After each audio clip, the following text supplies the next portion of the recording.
E aí, investidor e investidora, hoje eu vou comentar sobre a JBS.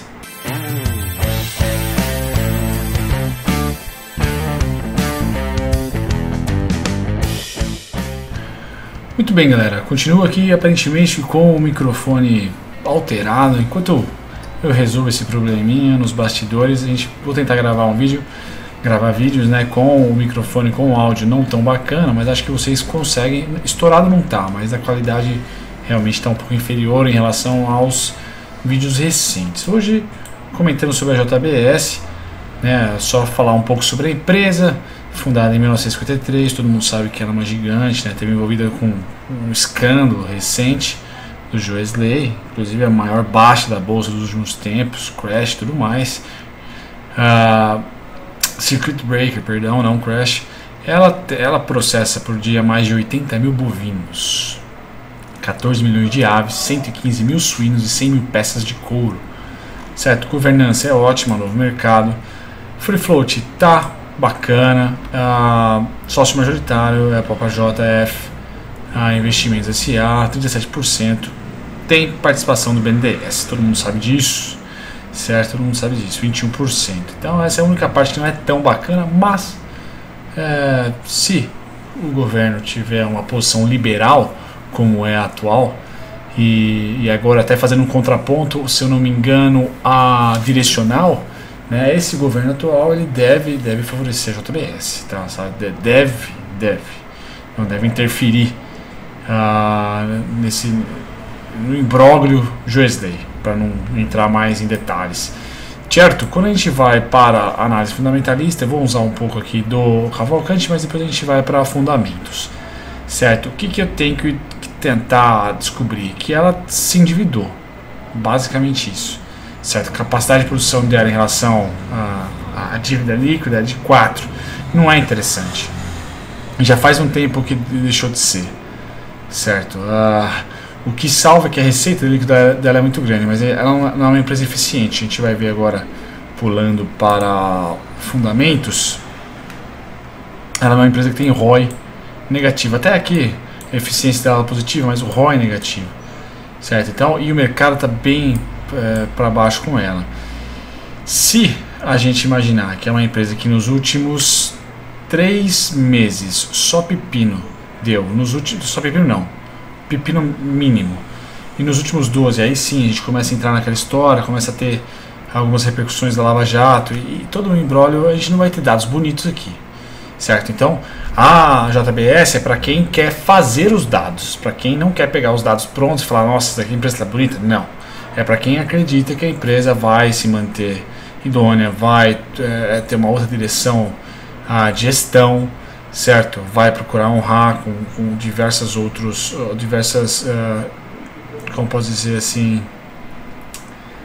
objetivos especificamente executivos, não políticos, certo? Que vai ter uma nova ética empresarial, basicamente isso, né? Quem acredita sabe que é uma baita empresa, né? Embora eu não concorde com essas empresas enormes que o Brasil produziu nos últimos tempos, né? Uma em cada setor praticamente.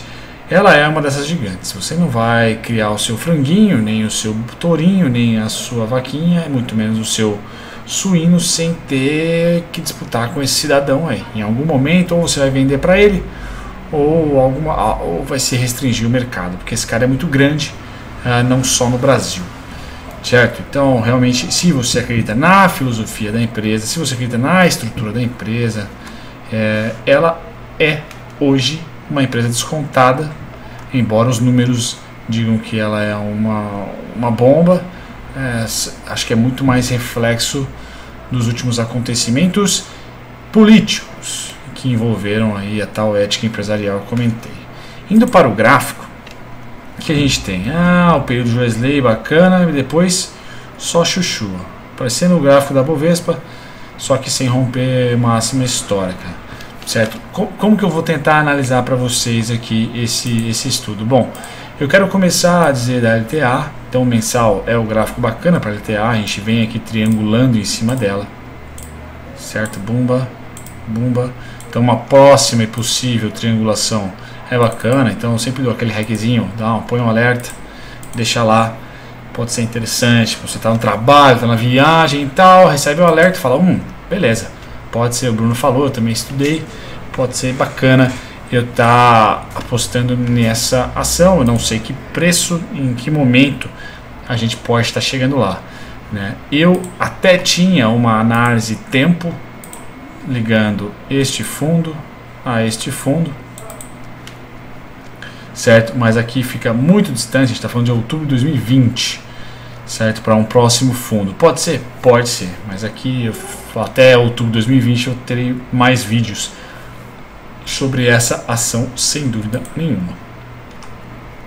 Pós LTA, o que eu gostaria de analisar para vocês, o pior bear market, né? Eu sempre comento, 6,93, certo? Esse cara, por ela estar muito próxima de zero, ele é pequenininho aqui, né? A gente pode analisar 6,93, e aqui a gente vai ter muito mais do que 6,93, 8,90 e depois 7,60, certo? Nessa subidinha atual a gente vem para uma próximo fluxo. Estamos falando aí de algo em torno de 2,50 a isso, 2,50, 2,60. Então me parece que eu sou agressivo, quero pegar ela no primeiro trimestre de 2019, provavelmente esse mês, no mais tardar abril. Cara, Fibo, extensão, topo, fundo, deu certo aqui, tende a segurar ali. Outro Fibo, topo, fundo, tá aqui, um pouquinho mais para baixo, 2,75. Então esses mensalmente são os dois fluxos que desde a crise Joesley reinaram. Então teve a crise, o mercado azedou, não, o mundo vai acabar, aquela história toda, e aí cai R$ 2,40 a R$ 2,00, perdão, R$ 2,46 a R$ 2,75 a partir de um topo X, a gente tem uma possibilidade de compra. No atual momento, esse ponto está sendo testado, certo? Esse ponto está sendo testado. Vamos lá. A gente tocou no 13,32 esse mês, certo? Então é o mês de, nos últimos anos, observar pontos compradores do 13,32 ao 13, certo? Eu vou explicar melhor, mostrar melhor no semanal aquele ponto ali que tem um pouco mais de volatilidade, tá? Então vamos tirar aqui, bacana. Então esse fluxo aqui que eu deixei estudado, quando eu peguei o Fibonacci, eu vim até aqui, percebi que ele toca, que ele teve, assim, não uma simetria perfeita, né, mas ele desce, aí ele vem, desce até um pouquinho aqui, aí depois ele desce até os 5,91. Então eu não tirei esse cara do mapa. É interessante ter esse cara também aqui. Estamos falando de 8,85 no momento atual. Tá. Vamos lá para o semanal. O semanal tem um pouco mais de volatilidade, o que é legal, certo? Para a gente tentar definir mais pontos. E aí no semanal, o que eu defino? Eu tenho como ponto mais bacaninha, certo? A região dos 10,88 aos 10,33, certo? 10,38 aos 10,33. Se quiser traçar uma linha de tendência aqui também dá, mas eu não vou traçar porque esses fundos ficaram muito ruinzinhos, certo? Muito ruinzinhos. E eu, como vocês sabem, eu gosto de ficar caçando os Cerverós, e o Cerveró da JBS está exatamente aqui. A gente vem, rompe topo, rompe fundo, rompe topo, opa, aqui já forma o ombro, cabeça, ombro. E aí esse cara, a gente pega aqui A, B igual a C, D, a gente está falando 10,35. Então vejam que a região dos 10,33, 10,35. E aí por que eu deixei pintado aqui, ó, esse cara aqui, ó, esse fluxo aqui, ó? Porque nós tivemos a crise, certo? Um pouquinho mais longuinho aqui essa explicação. Nós tivemos a crise, fez esse candle, ele sobe, retesta, muito parecido com o índice, retesta e faz o primeiro ABC de expansão. Então esse ponto de 9,22 é o ponto mais forte, na minha opinião, desde a crise. 9,22 seria o ponto que dentro da minha maneira de ver o mercado, setup, estratégia, enfim, é o melhor ponto. 9,32, certo? Teve muita briga, ele claramente vai mostrar para a gente um fluxo comprador vencendo o vendedor. E ele deixou esse fluxo vendedor aqui, ó. Aqui nós estamos falando de 2,75. É aquele lado mensal, certo? Então me parece que projetar uma queda de no mínimo 2,50, 2,75 é interessante. A gente está próximo, está muito próximo. Está dando 13,3. Então se você é bem agressivo, 13,3 é um ponto muito interessante. E eu vou mostrar para vocês os pontos do mestre dos dividendos desse topo aqui em relação à resistência, para você ver também que tem respeito ali. Muito bem, 14 e 20, 14,88 são resistências. Então, por exemplo, se você está pensando em tradear, né, poderia ser região dos 13, um suporte, até os 14,20, R$1,20 de trade, R$1,80 de trade, por exemplo, certo? E se você está pensando em vender, o reteste aqui pode ser o primeiro ABCD de queda. É esse movimento que eu acredito que vai acontecer. Opinião aqui, opinião só, não tem fundamento, não tem técnica, nada. Eu acredito que a gente vai arrumar, vamos colocar no diário aqui para ficar com mais volatilidade. Eu acredito que a gente deve arrumar para os 13,3, certo? Fazer um movimento harmônico aqui. Deve gerar um trade comprador, que deve parar ou no 14,20 ou no 14,88, para que no semanal ou no mensal ele seja um movimento maior. É isso que eu imagino para a JBS. Ela tende, na minha opinião, a ceder dos 12 e 11 reais. Deve chegar a 10,88, seria onde eu estaria interessado, e 10,33 interessado, 9,22 seria um presente, certo? Se você está corajoso, esperançoso com a empresa, eu sugiro ligar a média 72 no diário, certo? Que aí ganha um indicador que eu gosto bastante, certo? Lógico que a 200 também, mas a 200 está um pouco mais abaixo, certo? A de 72 no diário pode ser interessante para a formação de um fundo, arredondadinho aqui, certo? E aí é o seguinte, podemos olhar aqui para o lado esquerdo e ver que tivemos um fluxo e outro fluxo, certo?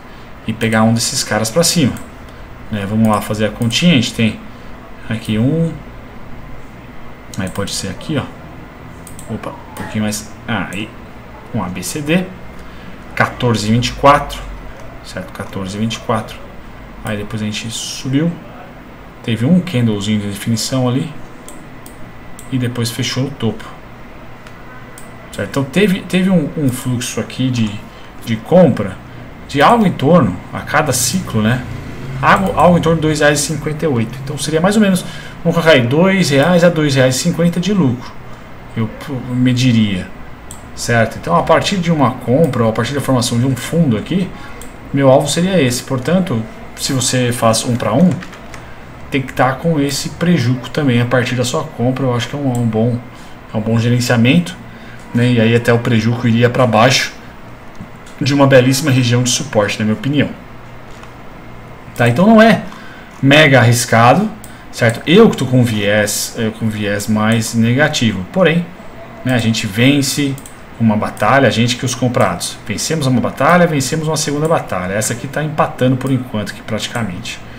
Então pode ser que o que era resistência vai virar suporte aqui, ó.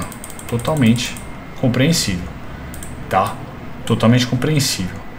E aí, para finalizar, o que a gente pode fazer? Né, a gente pode voltar para o mensal rapidamente. Voltar para o mensal e tentar de alguma maneira, ver qual foi o fluxo do mensal, na minha opinião, certo? Se a gente pegar este cara aqui, ó, AB igual a CD, 10,35, certo? Esse é o cara, pra mim, que deve se repetir. Ele repetiu aqui no 11,39, aí teve um boom da bolsa, e depois aqui, ó, ele quase chegou lá no 16,29. Então esse cara aqui tem que ser como alvo do mensal, se você é um cara que está ainda mais positivo que o papel. Então a partir do momento que fizer um fundo, né, eu diria que algo em torno de R$ 3,48, certo? Porque de certa maneira, em um fluxo mensal, né, tirando as semanas, aí pegando só candles mensais, a gente fez um movimento que mudou um pouco aqui. Pode ser que tenha expandido? Pode. Mas eu acredito muito mais na eleição e tal, naquela euforia. Aí faz um candle de muita euforia, sem dinheiro novo no mercado. O que acontece? O dinheiro velho realiza para comprar um pullback. Então aqui ele fez basicamente 2 do verde, quase, né? 1,5 do verde. Deve voltar, né? Imaginando que aqui é um candle só. Vamos colocar aqui, imaginando que aqui é um candle só. Deve voltar aqui para o ponto C do A, B, C. Certo? E aqui pode ser uma expansão desse movimento. Certo? Ainda maior, tendo aí basicamente R$6 de expansão. Tá certo? Então, resumindo, galera, tá, tô voltando de viagem, tá ficando longo os vídeos aqui, tô meio lento ainda. Esse é um belo fluxo que é este mês de março que deve realizar. 13,3, certo? A gente viu isso. Tá. E aí, se você é comprador, você tem este fluxo aqui para tentar copiar a partir desse fundo. Isso no gráfico mensal. No semanal a gente viu que tem um menorzinho aqui que dá praticamente no topo duplo aqui. Aí vai de cada trader, cada perfil. Certo? Eu acredito numa sacanagemzinha da Previdência, num estressinho do governo. Carnaval acabou, então assim, acabou aquela euforia total. Acredito que números serão cobrados e a bolsa deve deslizar. Só que não deslizar para ser bear market, deslizar para dar oportunidade. Então acho que algumas ações vão realizar e a gente deve, nessa ação aqui, e gostaria muito de voltar para 10,88, 11,39, certo? Essa região aqui, ó, essa região de price action mesmo, aqui, ó. Essa região de price action aqui, ó. Tá? Então, super agressivos, região R$13. Assistam na minha análise, meu jeito de olhar, 10,88 é um belo ponto de compra, podendo quiçá ir até o 10,33. Então, esse movimento aqui, ó, certo? Esse movimento, e no mensal a gente pode apostar nessa projeção. Beleza? Fui, espero que tenham gostado. Desculpem o áudio, ainda estou tentando figure that out here, mas está difícil. Não manjo. Aos poucos eu corrijo. Um grande abraço, obrigado pelos feedbacks. Até o próximo vídeo. Tchau, tchau. E aí, gostou do conteúdo? Não deixe de comentar abaixo a sua dúvida, também as suas críticas e os elogios, por que não? Estou sempre de olho nos comentários. Se você quer se educar de maneira gratuita, eu deixei 2 links aqui, Masterclass e também curso para iniciantes. Clique nos links que eu vou levar vocês para uma outra página, só lhe peço nome e e-mail, certo? Para vocês poderem aproveitar também treinamento gratuito, sem precisar investir nenhum dinheiro.